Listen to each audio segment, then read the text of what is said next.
Hello everyone, I am Sanu Thokchom. Handang Nupa Sabi haina Manipuri serial ama puthokchariba asigi saruk ama hoina mayamga interact tawba yanaba amadi mayambu entertain tawba yanaba idamokta Nupa Sabi team maikaidagi mayamgi damakta edition ani khak khudol tamnaba sem sajari. Edition ani si lagliba 2020 gi January thadagi mayamda khudol tamnawi damakta sem saba pumnamak loijari. Edition ani edudi ahanbada Nupa Sabi Special Edition.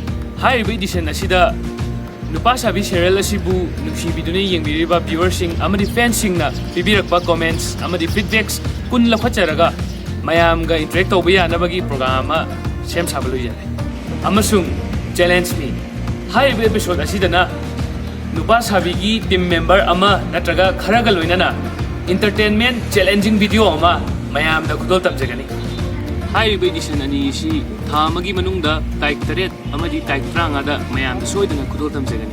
Mayamna nungsibiba amadi support tawbibadagi Nupa Sabi gi team na edition ani si hapchinjarapani. Mayamna hena support tawbiu amadi channel asibu mayamna achauba thakta thangatbiduna Nupa Sabi gi team bu amukka hena thauna hapiu haiduna Nupa Sabi team gi maikaidagi haijari. Mayamna share asibu nungsibiragadi channel asibu like share amadi subscribe tawbiduna channel asina tung koina thabak tawbada tarokadoriba thabak thoramsingda hena mai pakba chaphatbo orsnu haiduna haijari. Yai pare.